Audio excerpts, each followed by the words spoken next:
L'herbe de Lourdes, retour au jardin de Dieu. Un jour, à la grotte, la reine du ciel regarda la terre, et à Bernadette, l'enfant simple, elle dit « Mange l'herbe », comme un écho ancien d'un paradis oublié. Ce n'était pas une punition, ni une épreuve d'humilité sans sens.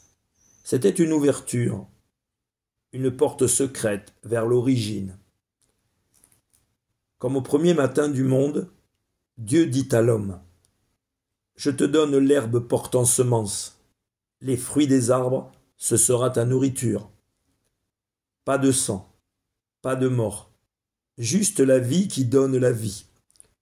L'herbe verte, pure, silencieuse, n'a pas besoin de cris pour exister.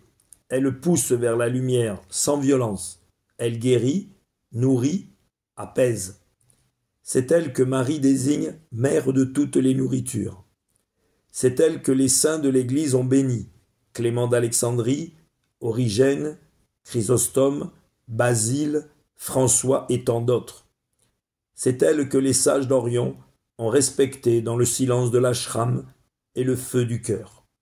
Aujourd'hui encore, dans un monde de bruit et de chair déchirée, la Vierge murmure « Reviens à l'herbe, reviens au jardin, reviens à Dieu, car celui qui mange avec compassion, celui qui respecte la vie, devient semblable à Dieu, qui donne sans prendre, qui aime sans tuer. Et toi qui écoutes, toi qui cherches la lumière, ne cherche pas bien loin, elle est dans ton assiette, elle est dans ton souffle, elle est dans le regard que tu poses sur chaque créature. Heureux les doux, car ils hériteront la terre. » L'herbe de Lourdes, en ce lieu, retour au jardin d'un seul Dieu.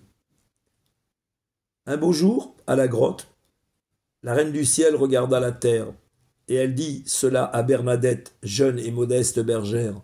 « Mange l'herbe », comme un écho ancien du jardin oublié. Ce n'était pas une punition, ni une épreuve d'humilité. C'était une ouverture, une porte secrète vers l'origine.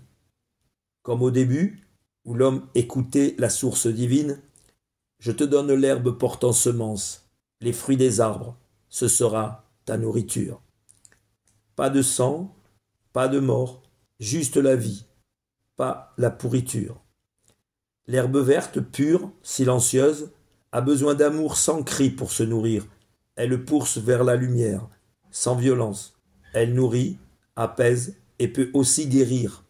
C'est elle que Marie désigne mère de toutes les énergies. C'est elle que les saints de l'Église ont bénie, comme Origène, Chrysostome, Basile, François et Clément d'Alexandrie.